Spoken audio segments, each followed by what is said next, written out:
Showa Godzilla, the original king of the monsters. He is often overlooked in the debating community, reasons being because he's old and his films are goofy.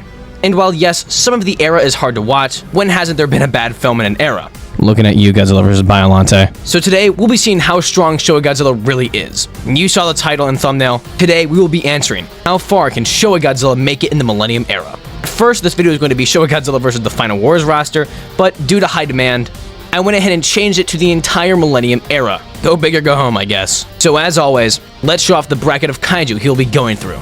And there are quite a few, so sit back, grab a snack, and let's get into this. The Kaiju Showa Godzilla will have to face are Final Wars Kamacuras and Kumonga, Final Wars Zilla, Ghidorah, and Ibara, Gmk Baragon, Final Wars King Caesar, Rodan, and Anguirus, Gmk King Ghidorah, Megaguirus, Final Wars Gigan, Orga, Monster X, and finally Kaiser Ghidorah. Quite the bracket. So can Showa Godzilla make it through, or will he be losing his kingly crown? Let's find out. First off, we need to go over Showa Godzilla's stats, starting with his strength. As we see, he effortlessly lifts Kaiju throughout the Showa era. His best feat on this is when he lifted the terror beast Zandora. Zandora weighs a whopping 91,000 metric tons, which is enough to pretty much lift anyone from the Millennium era, and he outperforms literally everybody in strength. Just going to go ahead and say that now that he is stronger than anyone from the Millennium era, minus the Kaiser amped Final Wars Godzilla. Next up is his speed. He's able to run extremely fast, and of course, as we all know, he can fly, being able to get a flight speed of Mach 1, so also being faster than most Millennium era Kaiju. Next up, his durability, and he's pretty well off in this category, being able to take Showa Ghidorah's beams to the balls, which reference, Ghidorah completely wiped life off of Venus in just a few days. So, Showa Ghidorah could destroy Venus, but not Goji's penis. Next up is Showa Godzilla's agility, and all you need to see is this one clip right here. So yeah, he's insanely agile. And luckily for him, given he has fought a lot of these Kaiju in the past, or something similar, he'll do pretty well in the battle IQ department. And finally, his weird, wacky abilities include Atomic Breath, Magnetism, Insane Regeneration, Megaton Punch, Amphibiousness, and Flight. So without further ado, let's hop into this. First up, Kamacuras and Kumonga. I don't even have to go into stats, they would die by just looking at him.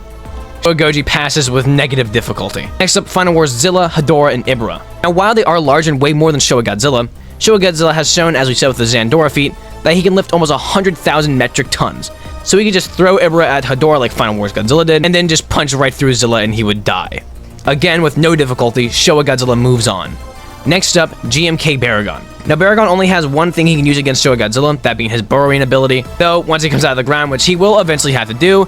As much as I love Baragon, he's gonna get one shot. Now we're getting somewhere. Final Wars King Caesar, Rodan, and Anguirus. The main issue Showa Godzilla will face is their overwhelming size over him, all of them being heavier and larger.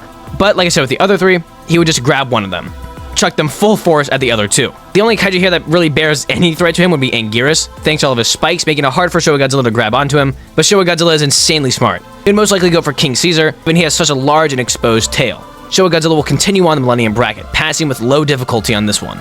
Now into the first Kaiju that won't get one shot, Gmk King Ghidorah. Just for some info for those who don't know, there is Gmk Ghidorah, who is just base Ghidorah, and then King Ghidorah, who's Ghidorah, Mothra, and Baragon's spirit all into one body. The only reason Gmk Ghidorah isn't getting one shot is thanks to his barrier he has, that is shown to be able to deflect beams in the past. So it would just do the same to Showa Godzilla's beam. But as I said, he's not getting one shot, but I never said he wouldn't get two shot, since as we've seen in Destroy All Monsters, Godzilla's kicks and in turn most likely his punches are stronger than his own beam, being able to kick into the Kylax dome. So one punch or kick from Showa Godzilla would be enough to completely obliterate King Ghidorah. And next up, Godzilla vs. Megaguirus. And just look at this real footage right here of their fight. Yeah, I thought long and hard on how to do a transition to a sponsor. So figures.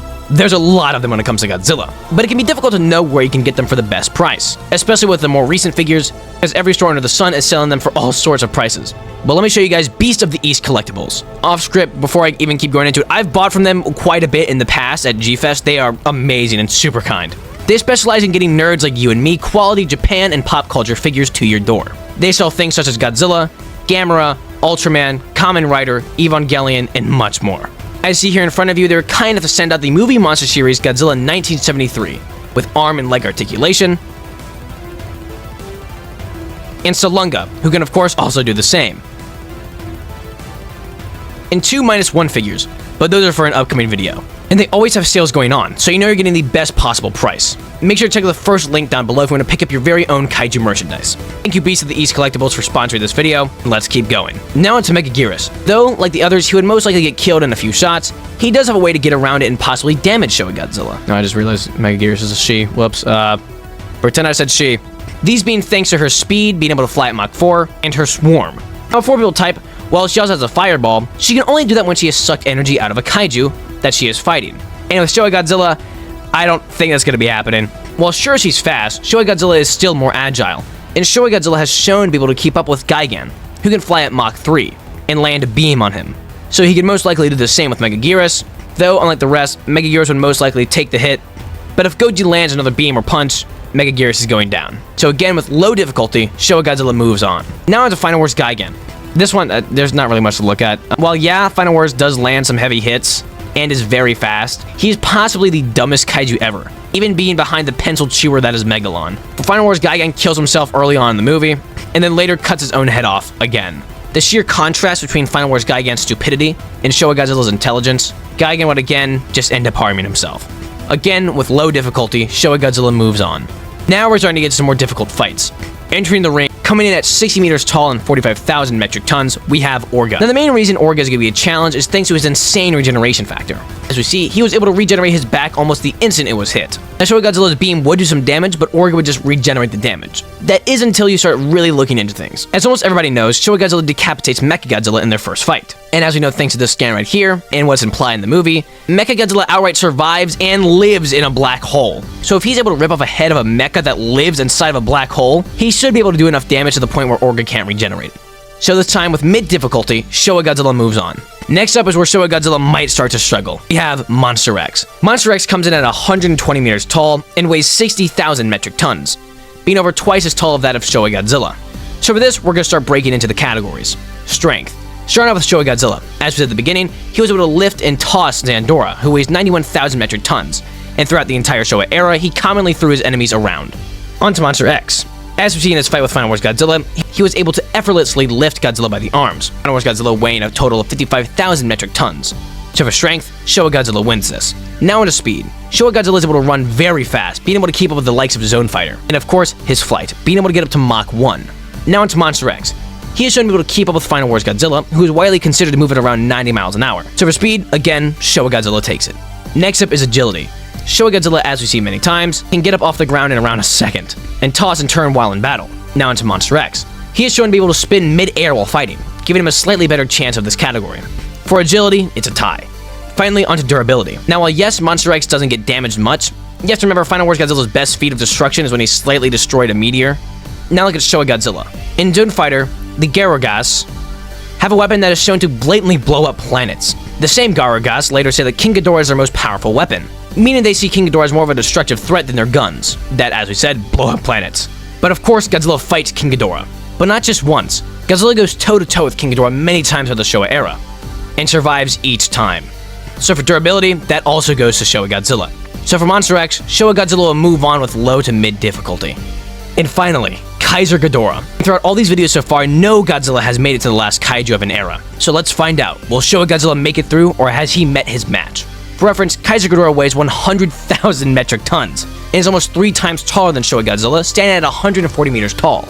But does size determine the winner? Let's find out. Now, due to how important this fight is, we are going to go into more categories in the Monster X battle. So, let's dive in. Strength and speed.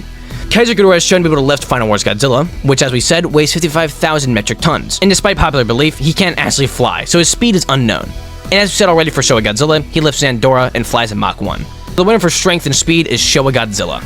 Agility and durability. This one isn't even much of a debate, as it's public knowledge that Kaiser Ghidorah is less durable and slower than Monster X, and given that, Showa Godzilla beat him in both those categories, Showa Godzilla is going to take these two again. Finally, onto battle IQ and normal IQ. Kaiser Ghidorah showed that he's able to fight with a partner, and he evolves when he needs to get stronger. And he shows basic IQ, throwing around Godzilla with his beams. Now onto Showa Godzilla. Showa Godzilla has fought much more kaiju than Kaiser Ghidorah. And for general IQ, he's shown that he can take care of others, work in a team, and even understand human behavior, and how to train with Zone Fighter. For battle IQ and normal IQ, Showa Godzilla wins again. So with a score of 6-0, Showa Godzilla moves on. Well, somehow I forgot Kiryu. Due to mass request, let's throw him in real fast. Now, surprisingly, Kiryu actually has the best chance against Showa Godzilla. Because of the implications in the whole Kiryu saga, that's pretty much implying that the Kiryu saga is, right after the Showa era, like, continuity-wise. And with that, there are multiple statements that say Kiryu Goji is the strongest creature on the Earth, pretty much. And then, of course, Kiryu himself goes toe-to-toe with him. Though, due to Kiryu's lack in experience, and Showa Godzilla taking speed, strength, durability, and agility over Kiryu, again, Showa Godzilla is going to make it through. Though Kiryu will bother him quite a bit with all of his range attacks. Being the first and only Godzilla so far to defeat an entire era. This video took a lot of work. So if you guys would be kind enough as to subscribe if you aren't already, that would mean a lot. Trying to hit somewhere between 30 to 50k by the end of the year. And we're trying to beat Koji Chronic too. Thank you guys so much for watching, and I'll see you all next week. As always, everybody, keep collecting. Godzilla Guy out. See ya.